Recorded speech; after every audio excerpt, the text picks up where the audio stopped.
Hello girls, I hope you're well. I hope you're having a good week. If you remember last week, Sally and I were talking about times when it is really easy to say yes to God and times when it's not so easy to say yes to God. So over the next few weeks, we are going to hear stories about girls and women in the Bible who did say yes to God in different situations. And our story tonight is about a girl called Miriam who was very kind to her family. Now, the Israelites were in captivity in Egypt, which means they were kept there against their will or when they didn't want to be there. The Pharaoh put slave masters over them and forced them to build cities for them. So that the Israelites would not rise up against them or try to fight back, the Pharaoh told the midwives and all his people that if a boy child was born to the Israelites, they were to be killed. Only the girls would be allowed to live. A man and a woman of the house of Levi were married, and the woman gave birth to a son. He was a fine child, and his mother hid him for 3 months.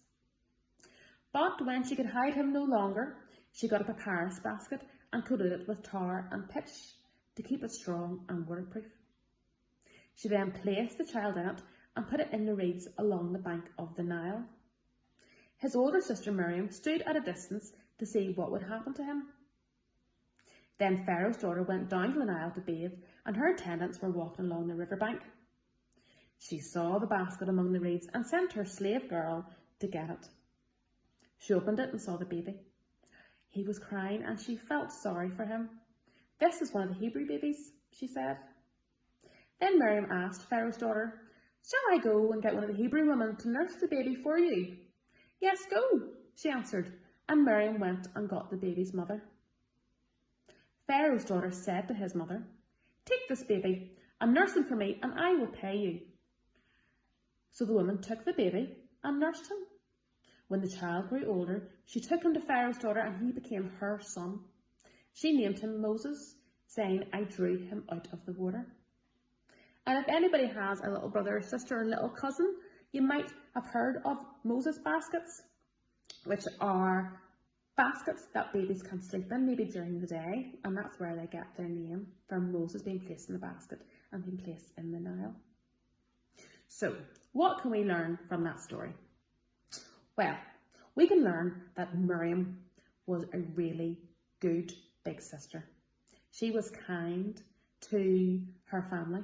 She was kind to her mum and to her little brother to make sure he was okay, and to make sure that his mum got to see Moses again, got to see the baby again when she thought she'd had to give him up. We can learn that Miriam and her mum had faith in God. Imagine how scary that was, placing your baby in a basket on a river. But they did that knowing that God would look after them. And Miriam was nearby to speak with Pharaoh's daughter whenever she found the baby. So this Israelite baby that may not have survived actually ended up being a prince in Egypt. And that's because the family, Miriam and her mum, had faith in God. And we know that we can have faith in God as well. No matter what happens, we can put our trust in him and he will look after us. Okay, next week we're going to hear about somebody else and the decisions that they made. Okay, so I hope you're well. At some stage over the next month or so, we will start passing out some packs to you at home. But that will be in another wee while. But we're going to have our stories first of all, okay? And we'll say our prayer together. All right. So you should know it by now. We bring our hands up above our head, hands together, down past our eyes. We close our eyes. Down past our mouths. We close our mouths. Past our chin. We bow our head, and we'll say our prayer. Thank you for the stars so bright that twinkle through our games tonight. Lead us to be kind and good, just like little explorers should. Amen.